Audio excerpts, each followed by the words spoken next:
The silence in a restaurant like this had a texture. It was thick, woven from the clink of heavy silver on porcelain, the murmur of conversations kept deliberately low, and the weight of money. So much money. Chloe felt it pressed down on her, a physical presence in the air-conditioned chill of the room. The beige dress she'd spent 2 weeks convincing herself to buy suddenly felt cheap, the fabric flimsy against the plush velvet of the booth. She smoothed it over her thighs for the 10th time, the gesture doing nothing to soothe the frantic hummingbird beating against her ribs. This was a mistake. A catastrophic, 5-star, linen tablecloth mistake. Her cousin Lena had called it a once-in-a-lifetime opportunity. A friend of a friend needed a favor, a respectable date for a very important, very private businessman. Lena had sold it as an adventure. He's rich, Chloe. Like, ridiculously rich. And handsome, apparently. Just have dinner. Be your charming self.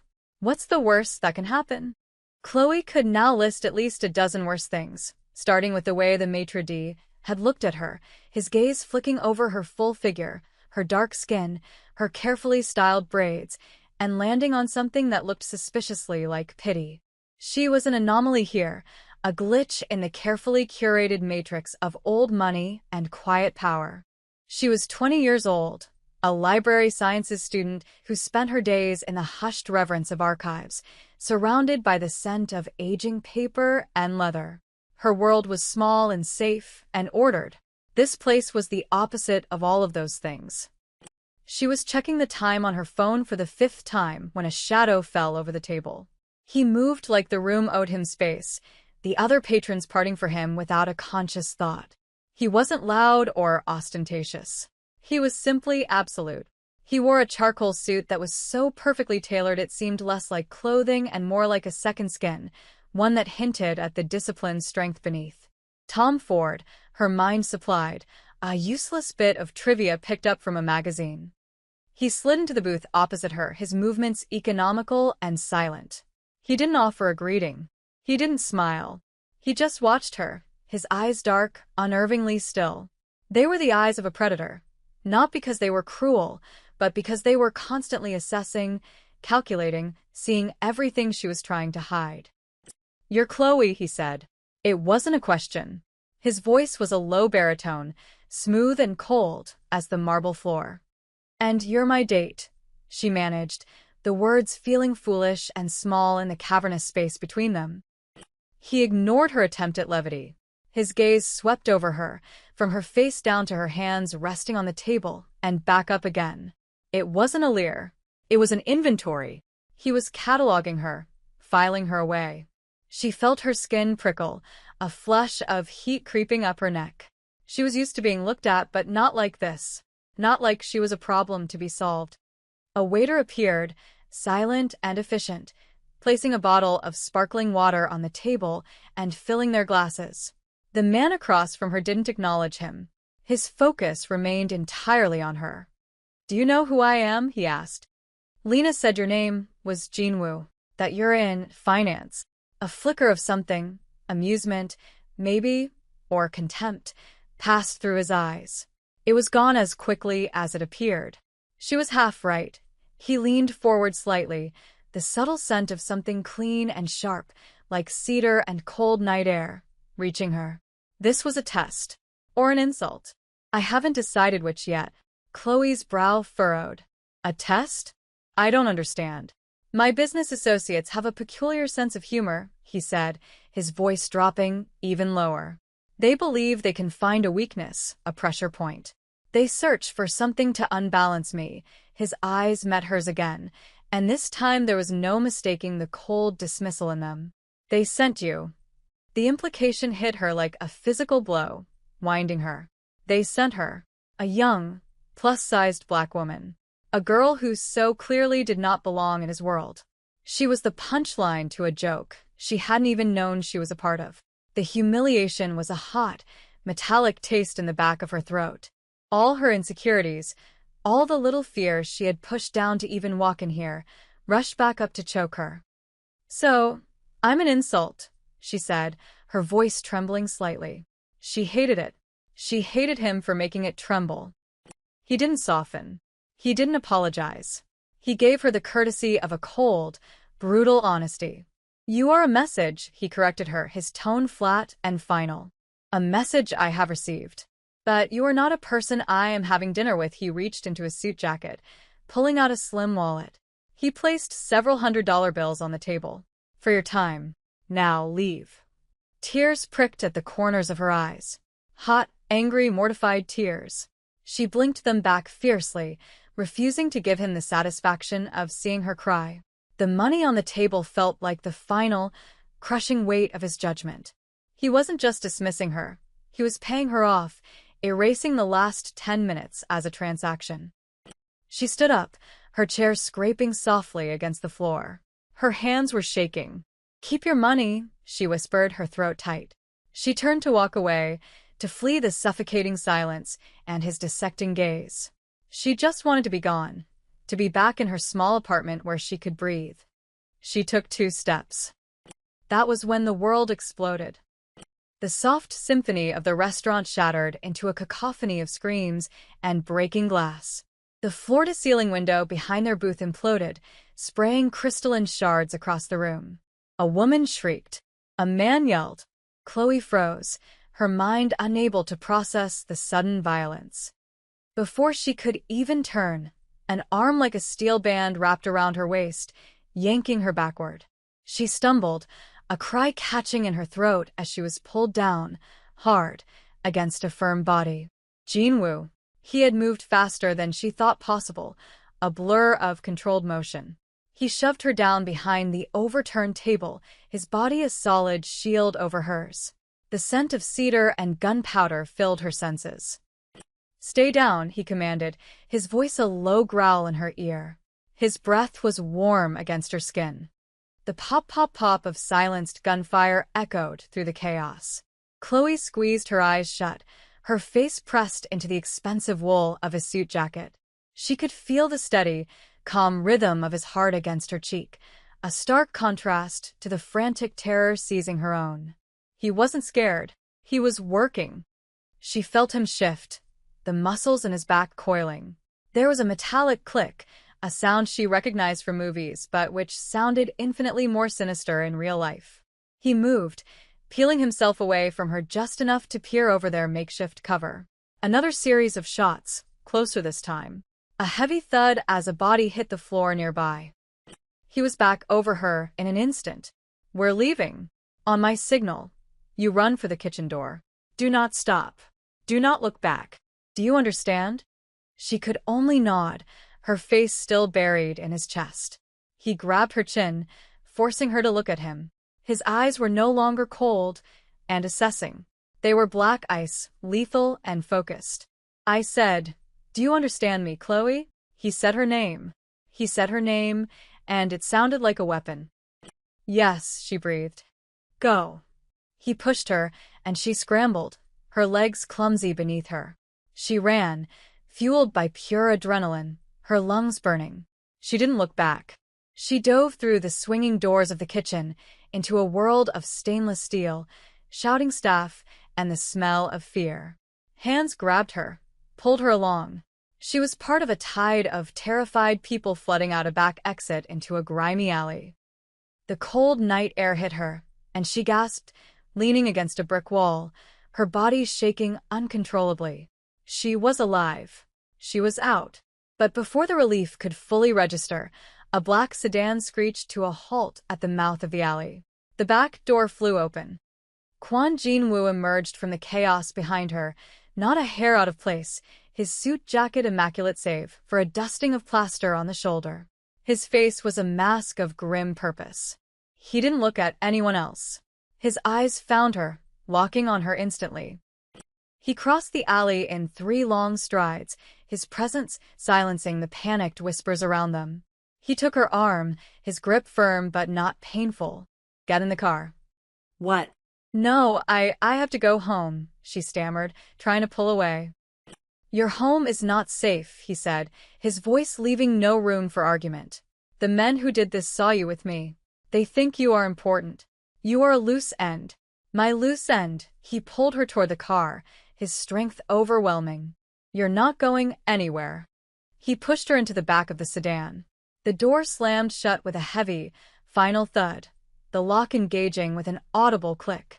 The car sped away, leaving the sirens and the screaming behind. Chloe was plunged back into a world of silence, trapped in the expensive, cedar-scented interior with the most dangerous man she had ever met. The city lights blurred past the tinted windows, a world she no longer belonged to. The penthouse was a cage of glass and steel, perched high above the glittering sprawl of Los Angeles. It was minimalist and cold, decorated in shades of gray and black, with not a single personal photograph or object to betray the humanity of its owner. It felt less like a home and more like a fortress.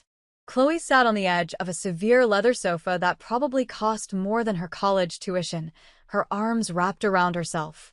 The beige dress was rumpled, stained with something she didn't want to identify. Jin-woo stood by the vast window, his back to her, speaking in low, rapid Korean on his phone. Even in another language, his tone was unmistakable. It was the voice of absolute command. A man in a dark suit, his face impassive, stood guard by the elevator. She was a prisoner. When he finally ended the call, he turned to face her. He had shed his jacket, and in the white button-down shirt, with his sleeves rolled to his forearms, he looked younger, but no less menacing. A long, thin scar ran along his left forearm, pale against his skin. "Who are you?" he asked, his voice quiet.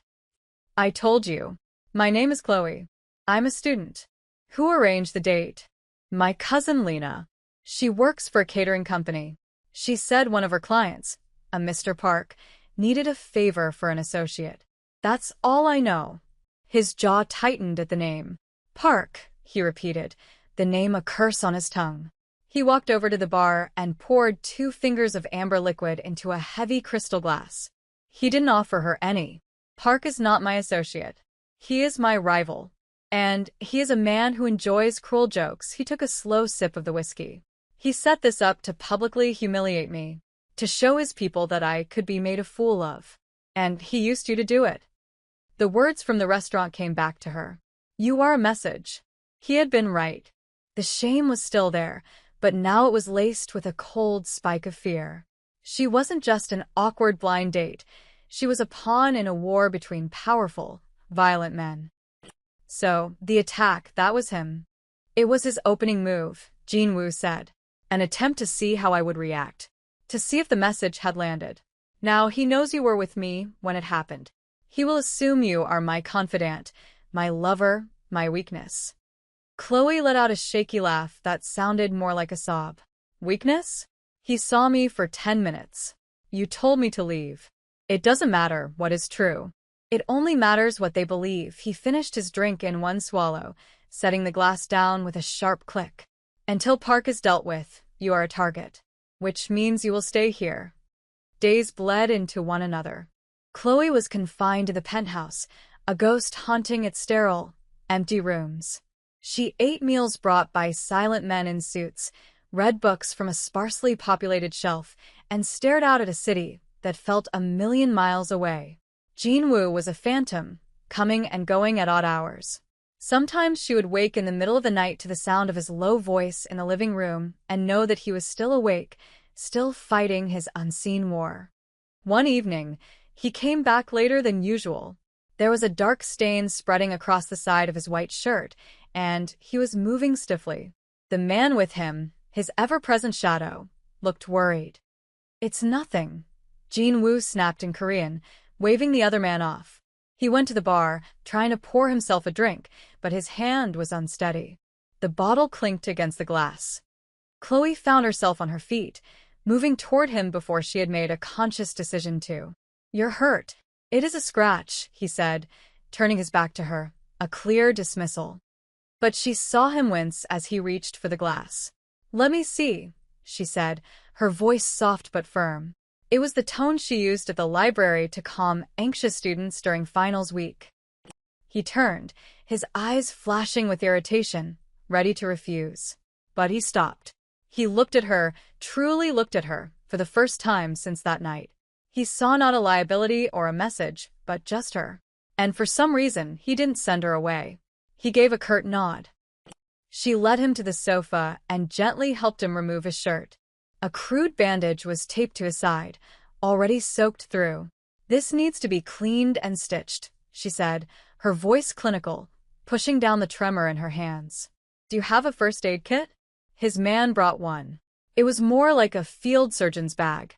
As she worked, cleaning the shallow knife wound with antiseptic, her fingers brushing against his skin, the silence in the room became charged.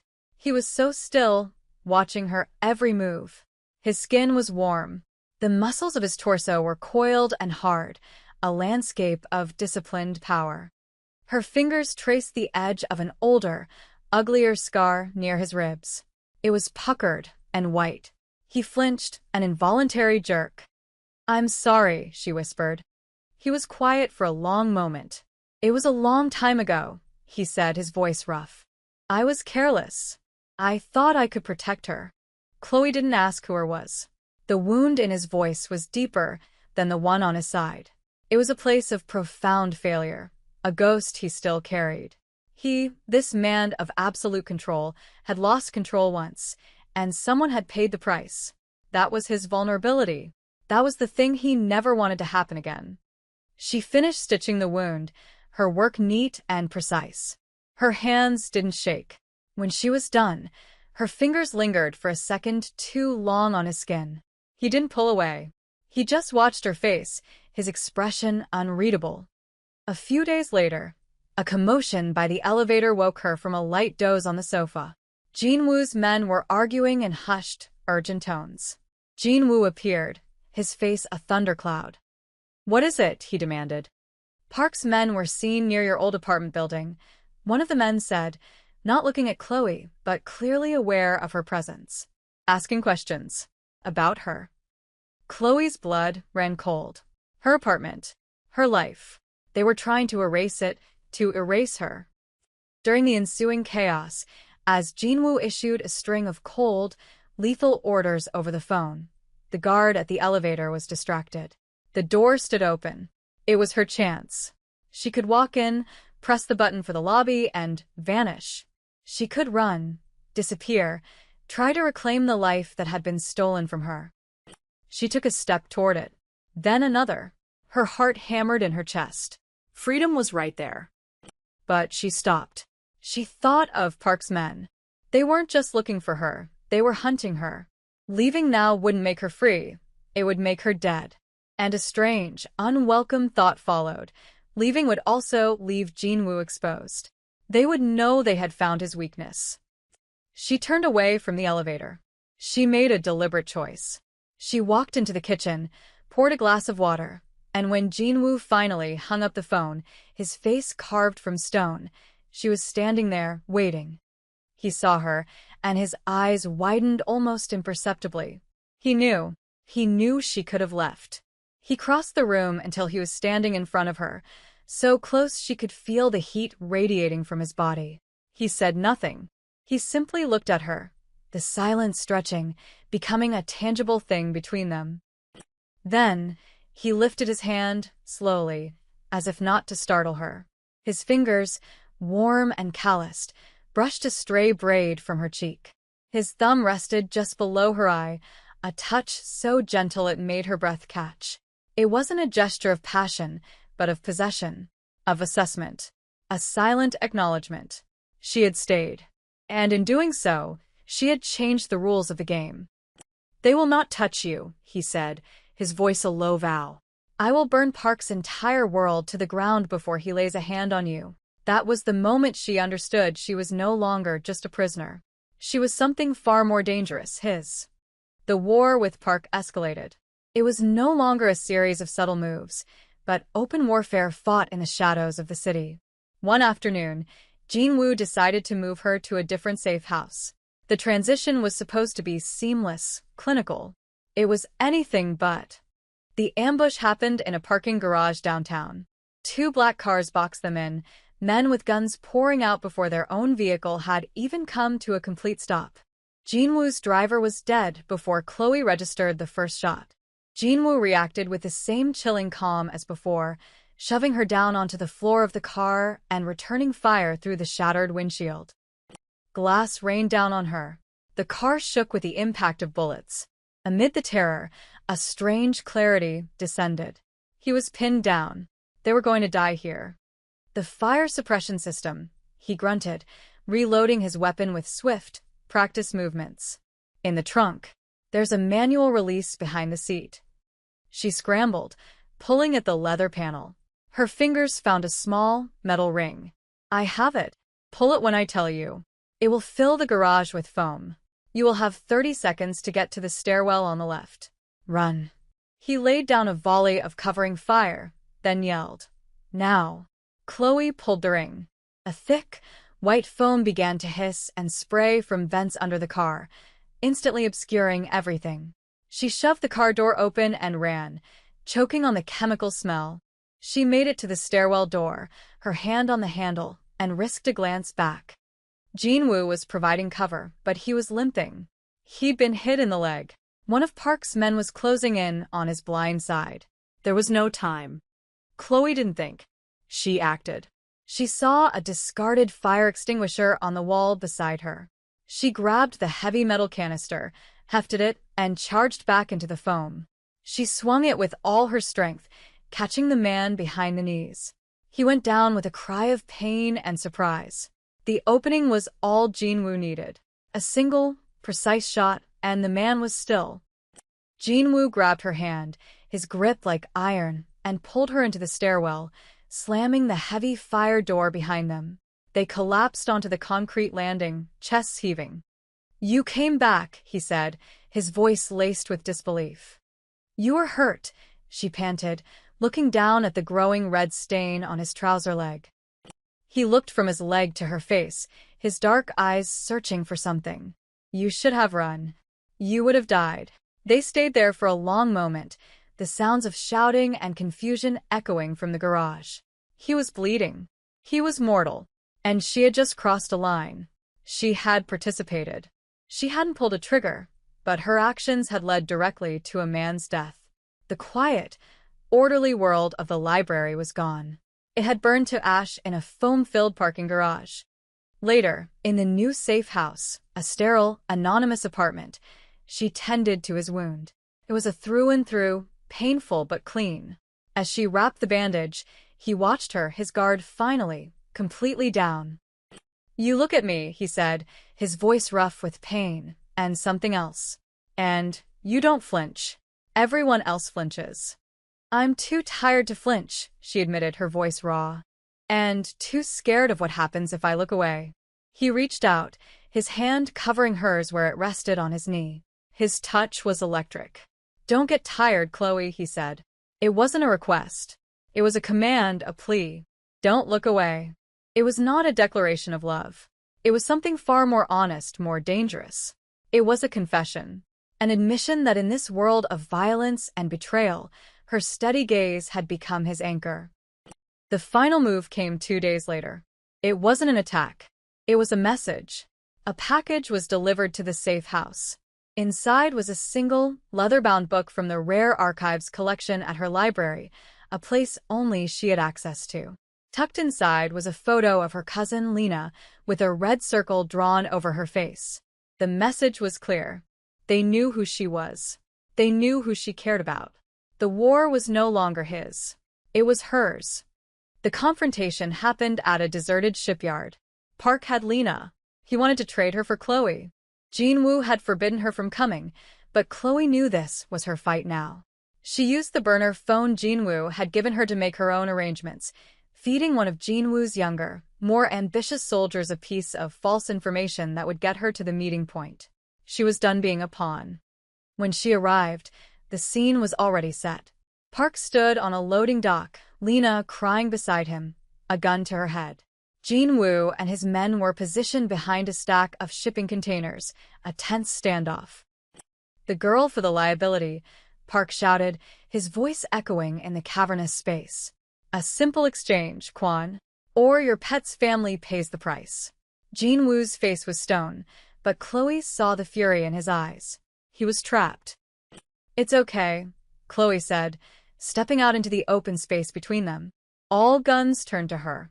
Let her go, Park. You want me? Here I am. Chloe, no. Jinwoo's voice was a whip crack. She ignored him, her eyes locked on Park. You think I'm his weakness, she said, her voice steady, projecting a confidence she did not feel. You're wrong. You set up a blind date to insult him. You sent a fat, black girl, thinking it was the ultimate humiliation. But you don't understand him at all. He doesn't care about things like that. He cares about loyalty. And you, Park, you betrayed your own family to get where you are. He told me. It was a bluff, a wild guess based on a half-overheard conversation, but it landed. A flicker of uncertainty crossed Park's face. His men shifted, glancing at each other. That was the opening. In that split second of distraction, Jinwoo's team moved. The air erupted in gunfire. Chloe dropped to the ground as she'd been taught. When the chaos subsided, Park was on the ground, and Lena was being hustled to safety, sobbing but alive. Jinwoo came to Chloe, his face grim.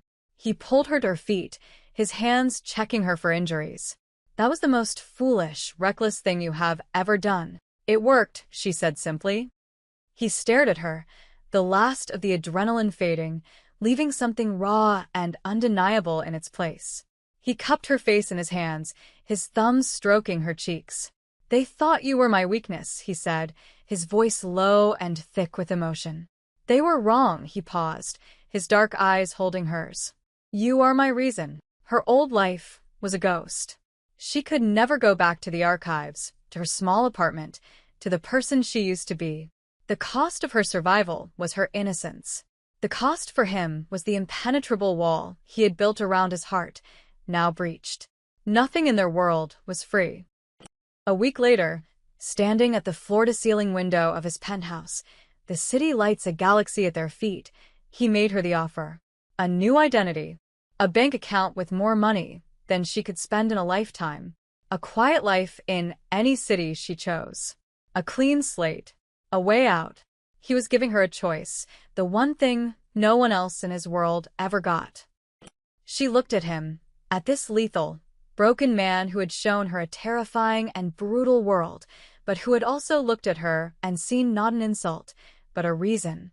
She thought of the quiet safety of her past and the violent uncertainty of this future. Chloe didn't say a word. She turned back to the window, watching the endless stream of headlights on the freeway below. He came to stand beside her, the silence between them no longer heavy, but full. She reached out and took his hand. His fingers, scarred and strong, curled around hers, a silent, binding contract. The choice was made.